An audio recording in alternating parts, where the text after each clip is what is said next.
students, today we will discuss the diathesis stress model in chapter 4. Okay, so what is diathesis stress model? This model states that psychological disorders develop when a diathesis predisposition to the disorder is set off by a stressful situation. This model has three components. The first is the diathesis or the presence of some biological aberration which may be inherited. The second component is that the diathesis may carry a vulnerability to develop a psychological disorder. This means that the person is at risk or predisposed to develop the disorder. The third component is the presence of pathogenic stressors.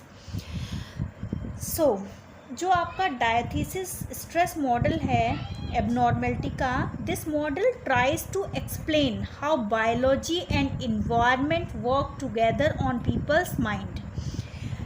आपका ये जो डायथीसिस stress model है वो किस पर focus करता है, किस चीज़ को एक्सप्लेन करता है कि आपका जो बायोलॉजिकल टर्म है और जो इन्वायरमेंट है वो दोनों किस तरह से मिलकर लोगों के माइंड पर इफ़ेक्ट डालते हैं. अब according to this model, people are born with a certain biological or genetic predisposition to a mental illness. अब ये मॉडल हमारा क्या कहता है कि अगर आपके अंदर पहले से ही अगर कोई प्रॉब्लम है, लाइक स्ट्रेस है, एंग्जाइटी है, देन आपको साइकोलॉजिकल डिसऑर्डर्स होने स्टार्ट हो जाएंगे. कुछ लोग हम देखते हैं कि उनकी लाइफ में स्ट्रेस होते हैं पर वो उसे ईजिली डील कर लेते हैं क्योंकि उनकी लाइफ में हर चीज़ बैलेंस होती है और ये लोग अपनी फिटनेस पर भी ध्यान देते हैं, माइंड को रिलैक्स करते हैं अगर स्ट्रेसफुल सिचुएशन आ भी जाती है. और जो कई पर्सन क्या होते हैं, जीन्स के थ्रू ही कोई प्रॉब्लम मिल जाती है उनको, ठीक है, उनके पेरेंट्स के साथ कोई प्रॉब्लम हुई होती है, वही जीन्स के थ्रू उनमें ट्रांसफ़र हो जाती है. तो ऐसा बच्चा अगर बड़े होकर किसी स्ट्रेसफुल सिचुएशन को फेस करेगा तो उसमें क्या होगा, वो डिसऑर्डर एकदम से आ जाएगा. अब इसमें उस पर्सन की तो कोई गलती है नहीं क्योंकि उसको तो पेरेंट्स के थ्रू ये प्रॉब्लम मिली है. तो यहाँ जो डायथीसिस का मीनिंग यही है कि कमी पहले से ही प्रेजेंट है किसी पर्सन में और स्ट्रेसफुल सिचुएशन आने पर वो क्या होता है, साइकोलॉजिकल डिसऑर्डर में चेंज हो जाती है. इसको आप इस तरह से भी समझ सकते हैं. फॉर एग्ज़ाम्पल कि एक पर्सन है और उसके पेरेंट्स में कोई एबनॉर्मलिटी है, पहले से एग्जिस्ट है, ठीक है. अब जेनेटिकली वो चीज़ बच्चे में भी ट्रांसफ़र हो गई, लेकिन बच्चे को क्या है, एक प्रॉपर अच्छा इन्वायरमेंट मिल रहा है, वो ठीक तरह से रह रहा है और एक अच्छे इन्वायरमेंट में उसकी देखभाल की जा रही है. लेकिन कभी ऐसा हुआ कि उसकी लाइफ में अचानक से कुछ चेंजेस आते हैं और उन चेंजेस की वजह से उसको स्ट्रेस फील होता है, एंग्जाइटी फील होती है. तो वहाँ पर अचानक से वो जो जेनेटिकली उसके अंदर वो चीज़ प्रेजेंट थी, एबनॉर्मेलिटी का कुछ जो उसमें कुछ पॉइंट्स थे, वो क्या होते हैं, एकदम से उभर कर आ जाते हैं. वो कब उभर कर आ जाते हैं, जब उसको वो इन्वायरमेंट मिलता है जहाँ पर वो चीज़ें निकल कर सामने आ जाती हैं जो उसके अंदर इनहेरेंटली पहले से ही थी. ओके, कुछ लोगों में क्या होता है, डिसऑर्डर वल्नरेबिलिटी होती है, उनके अंदर जो छिपी हुई कमी है वो इन्वायरमेंट मिलने पर क्या हो जाती है, डिसऑर्डर के रूप में सामने आ जाती है. तब तक उनको इन्वायरमेंट नहीं मिलता ऐसा कि जहाँ पर जो है उनके डिसऑर्डर सामने आए, तब तक तो ठीक है, जो सिचुएशन थी वो ठीक से चलती रहती है. लेकिन जैसे ही ऐसा इन्वायरमेंट मिलता है उनको, तो उनकी जो छिपी हुई एबनॉर्मलिटी है, छिपा हुआ जो डिसऑर्डर है वो निकलकर सामने आ जाता है. तो ये कौन बताता है, ये सारी चीज़ें कौन बता रहा है, आपका diathesis stress model. Okay, in this model there is a term that is presence of pathogenic stressors. इसका क्या मतलब है, इट मीन्स कि हमारे अंदर पहले से ही कुछ जर्म्स होते हैं, कुछ इस तरह के स्ट्रेसर्स होते हैं हमारे अंदर जो पैथोजेनिक होते हैं. तो जैसे ही हम स्ट्रेसफुल सिचुएशन में आते हैं तो क्या होता है, हमें सडनली कोई डिसऑर्डर या मैजिकल प्रॉब्लम हो जाती है. तो यहाँ डायथीसिस स्ट्रेस मॉडल कह रहा है कि डायथीसिस पहले से ही एक कोई कमी जो हमारे अंदर छुपी हुई है, स्ट्रेस होने पर किसी न किसी तरह के डिसऑर्डर के रूप में हमारे सामने आ जाती है. तो ये आई थिंक ये जो डायथीसिस स्ट्रेस मॉडल है आप लोगों को क्लियर हो गया होगा बेटा। तो ये जो डायथीसिस स्ट्रेस मॉडल है ये बहुत ही इम्पॉर्टेंट मॉडल है आपका, और एक ये मॉडल आपका ह्यूमनिस्टिक एग्जिस्टेंशियल मॉडल, ये दोनों मॉडल आपके लिए बहुत ज़्यादा इम्पॉर्टेंट है। वैसे तो सारे ही मॉडल्स जितने भी साइकोलॉजिकल मॉडल्स हैं सारे ही इम्पॉर्टेंट हैं, बट ये दोनों model exam point of view से ज़्यादा इम्पॉर्टेंट है। ओके, अब स्टार्ट होता है इस चैप्टर का जो सबसे इम्पॉर्टेंट पार्ट, वो क्या है आपका मेजर साइकोलॉजिकल डिसऑर्डर्स। ओके, सो अब हम सबसे पहले कौन सा इसमें जो साइकोलॉजिकल डिसऑर्डर लेंगे, वो लेंगे आपका substance related and addictive disorder.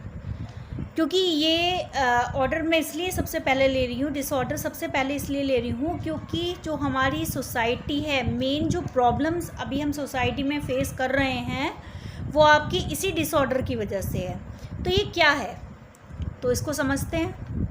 Addictive behaviour, whether it involves excessive intake of high caloric food resulting in extreme obesity और involving the abuse of substances such as alcohol और cocaine is one of the most severe problems being faced by society today. आज हम क्या देख रहे हैं, जो हमारी सोसाइटी में जो हमारी यंग जनरेशन है वो इन सब्सटेंसेस को यूज़ कर रही है, लाइक आपके कोकीन हो गई, अल्कोहल हो गया और अदर टाइप्स की ड्रग्स हैं, और उसकी वजह से क्या हो रहा है, जो हमारी सोसाइटी के अंदर है बहुत तरह की प्रॉब्लम्स आ रही हैं, बहुत तरह के डिसऑर्डर्स हमें देखने के लिए सिर्फ इसी वजह से हो रहे हैं क्योंकि वो तरह तरह के सब्सटेंसेस लोग ले रहे हैं। इस तरह की चीज़ें जब लोग यूज़ करते हैं, लाइक आपका टबैको हो गया, अफीम हो गई आपकी, या हेरोइन हो गई, अलग तरह की जो ड्रग्स वगैरह हैं, तो उसमें क्या होता है कि जो थिंकिंग पावर है पर्सन की, किसी भी पर्सन की जो भी इन चीज़ों को ले रहा है, यूज़ कर रहा है, वो ख़त्म हो जाती है एक तरह से, और एक डिसोसिएटिव पर्सनैलिटी वहाँ पर जनरेट होती है। ठीक है, जब जिस पर्सन की आपकी जो है थिंकिंग प्रोसेस ही नहीं होगी तो वो बंदा क्या करेगा, सोसाइटी में उसकी क्या रोल होगा, कोई रोल नहीं होगा। तो ये चीज़ें क्या कर रही हैं, आपके अंदर डिसऑर्डर्स जनरेट कर रही हैं। और अब हम बात करते हैं कि ये जो सब्सटेंसेस हैं तो उनके अलग अलग कैटेगरीज़ हैं। तो सबसे पहले हम बात करते हैं यहाँ पर अल्कोहल की। People who abuse alcohol drink large amounts regularly and rely on it to help them face difficult situation. Eventually the drinking interferes with their social behavior. देखिए, जब कोई भी पर्सन है, जब वो अल्कोहल लेना स्टार्ट करता है तो सबसे पहले उसको क्या लगता है, उसको लगता है कि जो डिफ़िकल्ट सिचुएशंस हैं वो उनको ओवरकम कर लेता है। अगर वो शराब पी रहा है, अल्कोहल ले रहा है, तो वहाँ पर उस समय उसको क्या फ़ील होता है, जो डिफ़िकल्ट सिचुएशन उसकी लाइफ में आई हैं उसने उन पर ओवरकम कर लिया है। लेकिन धीरे धीरे क्या होता है, ये उसके सोशल बिहेवियर के साथ क्या करती हैं, प्रॉब्लम क्रिएट कर देती हैं। ओके, और उसकी जो एबिलिटी है थिंकिंग की और जो वर्क करने की, वहाँ पर भी वो क्या डालती हैं, इफ़ेक्ट डालती हैं। और वो इफ़ेक्ट कैसा होता है, बहुत ही ख़राब इफ़ेक्ट होता है जो उसकी पूरी लाइफ को स्पॉइल कर देता है। जो अल्कोहल लेते हैं जो लोग, उनकी क्या होती है, उनकी जो एबिलिटी होती है, थिंकिंग एबिलिटी होती है, वर्क करने की जो एबिलिटी होती है, उस पर भी बहुत बड़ा इफ़ेक्ट पड़ता है अगर वो अल्कोहल ले रहे होते हैं। Their bodies then build up a tolerance for alcohol and they need to drink even greater amount to feel its effect. और कई बार क्या होता है, जो उनकी बॉडी होती है, जब अल्कोहल लेते रहते हैं तो बॉडी भी क्या हो जाती है, हैबिचुअल हो जाती है उस चीज़ की। ठीक है, और फिर उसके बाद क्या होता है कि वो और ज़्यादा मात्रा में, क्वांटिटी में इस चीज़ को यूज़ करने लगता है, क्योंकि उनको क्या होता है कि उनकी बॉडी क्या होती है, बॉडी एकोमोडेट कर लेती है उसकी क्वांटिटी से जो वो पहले ले रहे थे, तो वो उससे भी ज़्यादा लेने की कोशिश करता है। अगर वो पहले कुछ कम क्वांटिटी में ले रहा था तो उसके बाद जब उसकी बॉडी हैबिचुअल हो जाती है तो वो और ज़्यादा लेने लगता है। They also experience withdrawal responses when they stop drinking. और जब कई बार ऐसे लोग छोड़ते हैं ड्रिंकिंग को, तो वो क्या होता है, विड्रॉल रिस्पॉन्सेज उनकी बॉडी देती है। Alcoholism destroys millions of families, social relationships and careers. जो अल्कोहलिज्म है आज उसने कितने सारे परिवार ख़त्म कर दिए हैं। सोशल रिलेशनशिप कुछ नहीं रही है। अगर पर्सन को अल्कोहल नहीं मिल रहा है तो वो अपने रिलेशनशिप भी भूल जाता है कि कौन उसकी वाइफ है, कौन उसके बच्चे हैं, कौन उसकी मदर है, कौन फादर है। सिर्फ उसके लिए क्या इम्पॉर्टेंट हो जाता है, टाइम पर अल्कोहल मिलना, और उस समय वो सारी अपनी सोशल रिस्पॉन्सिबिलिटीज़ हैं उनको भी साइड रख देता है और सबसे प्रायोरिटी किसको देता है, अल्कोहल लेने के लिए। और करियर, जहाँ पर जिस पर्सन ने अपने सोशल रिलेशनशिप को ही ख़त्म कर दिया, अपनी रिस्पॉन्सिबिलिटीज़ को ही ख़त्म कर दिया, तो करियर का तो उससे हम कुछ एक्सपेक्ट कर ही नहीं सकते, तो करियर भी ख़त्म हो जाता है। Intoxicated drivers are responsible for many road accident. आपने देखा होगा कि जो बहुत सारे ड्राइवर्स होते हैं वो क्या करते हैं, अल्कोहल लेकर चलते हैं और उसके बाद वो क्या करते हैं, रोड एक्सीडेंट करते हैं। सो हमारी जो सोसाइटी है इसका इतना ज़्यादा निगेटिव इफ़ेक्ट हमारी सोसाइटी पर पड़ रहा है कि उसकी वजह से जो हमारा सामाजिक ताना बाना है वो भी बिखर रहा है। आज फैमिलीज़ में डाइवोर्स हो रहे हैं, बच्चे बिखर रहे हैं ऐसे घरों के, तो वो क्या है रीज़न उसका, क्योंकि फादर है वो फादर अपनी रिस्पॉन्सिबिलिटी नहीं निभाता। ठीक है, अब बच्चे जो हैं जब ऐसे घरों के, उनको क्या होता है कि ना तो उनकी फ़ीस टाइम पर जा पाती है, ना ही अदर जो उनके खर्चे हैं वो भी नहीं हो पाते हैं, जो उनके लिए डेली चीज़ें जो उनको चाहिए वो भी नहीं मिल पाती हैं ऐसे बच्चों को। तो वो क्या होगा, वो बच्चे बाहर जाकर क्या करेंगे, चोरी करेंगे या कुछ अलग तरह की ऐसी एक्टिविटीज़ में इंगेज हो जाएंगे जो नहीं करनी चाहिए उनको। वाइफ है, वाइफ क्या सोचेगी, या तो सुसाइड करने का सोचेगी या फिर वो डाइवोर्स दे देगी। तो क्या है, ये हमारा जो सोशल पैटर्न है उसको भी कौन डिस्ट्रॉय कर रहा है, आपका जो अल्कोहल है। Okay, it also has serious effect on the children of persons with this disorder. और इसका जो सबसे सीरियस इफ़ेक्ट पड़ता है वो बच्चों पर पड़ता है, ऐसे लोगों के। ठीक है, जो लोग इस तरह के डिसऑर्डर से ग्रसित होते हैं जिसमें अल्कोहल वाला ये सब्सटेंस डिसऑर्डर होता है, तो उनके जो बच्चे होते हैं सबसे ज़्यादा सीरियस इफ़ेक्ट उन पर पड़ता है। These children have higher rates of psychological problems, particularly anxiety, depression, phobias and substance related disorder. अब आप देखिए, एडिक्टेड कौन है, वो पर्सन है। इफ़ेक्ट किस पर पड़ रहा है, उसके चिल्ड्रन पर भी पड़ रहा है। क्यों, क्या है कि जो हमारी सोसाइटी है इसमें हम आपस में एक दूसरे से जुड़े हुए हैं। अगर एक पर्सन, एक फैमिली मेम्बर कुछ गलती करता है तो उसका इफ़ेक्ट पूरे फैमिली पर पड़ता है। वेस्टर्न कल्चर में ऐसा नहीं है, सब अपनी अपनी रिस्पॉन्सिबिलिटी लेते हैं हर एक चीज़ की, लेकिन हमारे यहाँ क्या है कि हम आपस में एक दूसरे से जुड़े हुए हैं। तो गलती तो कर रहा है वो पर्सन, डिसऑर्डर किसको है, उस पर्सन को है, लेकिन भुगत कौन रहा है, उस पर्सन के बच्चे। और ऐसे पर्सन के बच्चों में जो हम क्या देखते हैं, higher rates of psychological problems. ऐसे बच्चों में बहुत ज़्यादा साइकोलॉजिकल प्रॉब्लम्स हमें देखने को मिलती है। और मोस्टली जो प्रॉब्लम होती है, एंग्जाइटी है, उनमें बच्चों में डिप्रेशन मिलेगा। क्या करेंगे वो, जब उनके घर का एटमॉस्फेयर इतना ख़राब है कि फादर जो है रिस्पॉन्सिबिलिटीज़ को पूरा नहीं कर रहा, मदर रो रही है, परेशान है, तो वो किससे अपनी सारी बात कहेंगे। फोबियाज़ ऐसे बच्चों में देखने को मिलते हैं। और आपकी सब्सटेंस रिलेटेड डिसऑर्डर भी उनके अंदर देखने को मिल जाते हैं। जब उनका फैमिली पैटर्न ही प्रॉब्लमेटिक है तो वहाँ पर क्या होगा, ऐसे बच्चे भी इस तरफ मुड़ जाएंगे। तो मैंने आपको पहले भी बताया था कि इमिटेशन करता है एक बच्चा। अगर ऐसी फैमिली पैटर्न में बच्चा रह रहा है जहाँ पर जो है डेली ये सब चीज़ें हो रही हैं, तो एक ना एक दिन वो बच्चा भी उस रास्ते पर चल पड़ता है। मोस्टली ऐसा होता है, मैं ये नहीं कह रही कि हमेशा ऐसा होता है, लेकिन मोस्टली ऐसा होता है कि ऐसे घरों के बच्चे भी सब्सटेंस रिलेटेड डिसऑर्डर से ग्रसित हो जाते हैं, क्योंकि उनको कोई रोकने वाला नहीं होता। उनको ये लगता है जब घर के बड़े ऐसा कर सकते हैं तो हम क्यों नहीं कर सकते। Okay, excessive drinking can seriously damage physical health. अब जब बहुत ज़्यादा पीना बढ़ जाता है किसी इंसान का, तो वो क्या करता है, हमारा जो फिज़िकल हेल्थ है उसको भी डैमेज करता है। आपका ये जो लीवर वगैरह की प्रॉब्लम आती है, किडनी फेल होना, ये सब क्या है, ये जब हम बहुत ज़्यादा ड्रिंकिंग करने लगते हैं तो वहाँ पर क्या है, वो डैमेजिंग की प्रॉब्लम आ जाती है। Some of the ill effects of alcohol on health and psychological functioning are presented in box. ये आप देख लीजिएगा बेटा, एक बॉक्स बना हुआ है जिसमें आपका इसके जो इल इफ़ेक्ट्स हैं अल्कोहल के वो दिए हुए हैं, जो हमारी हेल्थ पर और साइकोलॉजिकल फंक्शनिंग पर इफ़ेक्ट डालते हैं। ओके, नेक्स्ट आपका जो सब्सटेंस है वो है heroin. Okay, heroin intake significantly interferes with social and occupational functioning. जो हीरोइन ले रहे हैं जो लोग, वो क्या करते हैं, आपकी जो उनकी जो सोशल और ऑक्यूपेशनल फंक्शनिंग है वो क्या हो जाती है, एक तरह से ख़त्म हो जाती है, बहुत कम हो जाती है। Most abuses further develop a dependence on heroin revolving their lives around the substance, building up a tolerance for it and experiencing a withdrawal reaction when they stop taking it। ये जो आपका हेरोइन है, ये क्या होता है कि जो लोग इसको लेने लगते हैं, जो उनकी पूरी लाइफ है वो इसी के चारों तरफ रह जाती है। इसके अलावा उनको कोई और चीज़ नहीं दिखाई देती, अपनी रिस्पॉन्सिबिलिटीज़ नहीं दिखाई देती, अपना जो सोशल टर्म्स हैं जिनको उसे फॉलो करना है वो भी नहीं दिखाई देते, और ऑक्यूपेशनल जो उसकी फंक्शनिंग वो तो पूरी तरह से ही ख़त्म हो जाती है।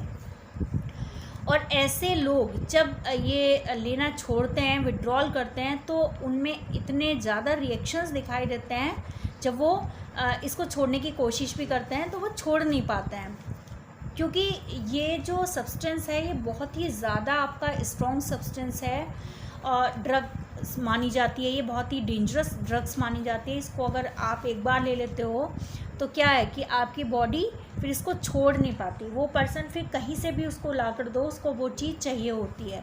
तो ये बहुत ही ज़्यादा खतरनाक एक ड्रग है।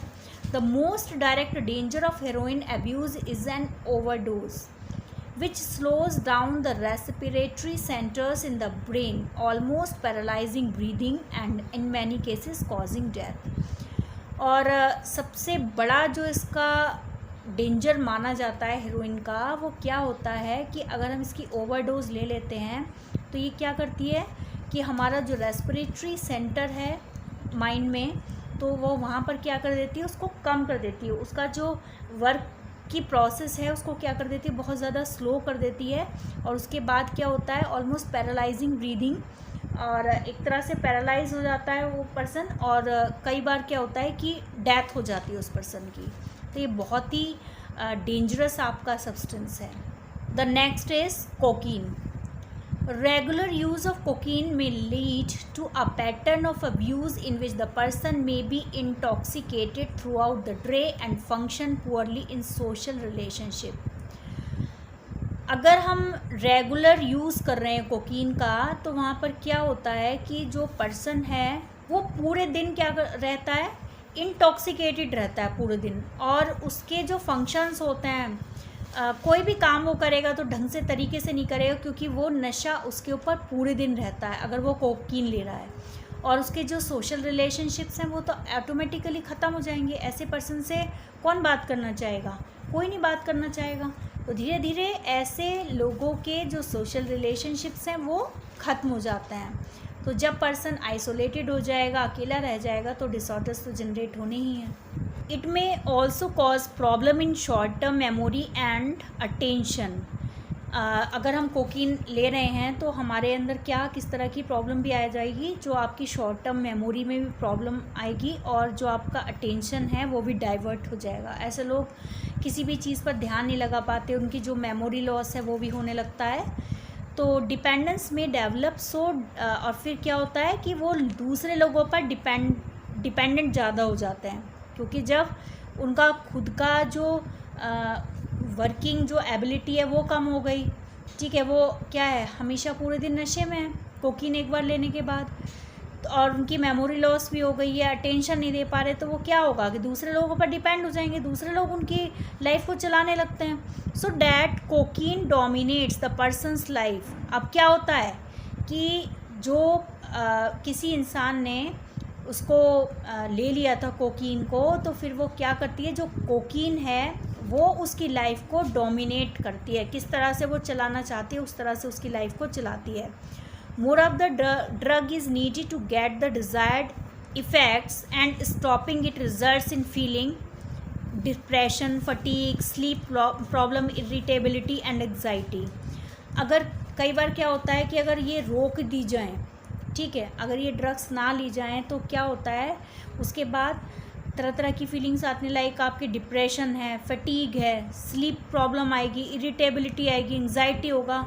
तो ऐसे लोग जब ये छोड़ते हैं तो इस तरह की प्रॉब्लम भी उनके सामने होती हैं। Cocaine possess serious danger, it has dangerous effects on psychological functioning and physical wellbeing. ये कोकीन जो है बहुत ही इसके इफ़ेक्ट डेंजरस होते हैं और ये हमारा जो दिमाग है उस पर बुरा इफ़ेक्ट डालती है, हमारा जो माइंड है उसकी फंक्शनिंग पर इफ़ेक्ट डालती है, जो हमारी कॉग्निटिव प्रोसेस उसको पूरी तरह से ख़त्म कर देती है और उसी तरह से जो हमारी फ़िज़िकल फिटनेस है उसको भी धीरे धीरे ख़त्म कर देती है। Okay fine students, another disorder we will discuss in the next video. Okay.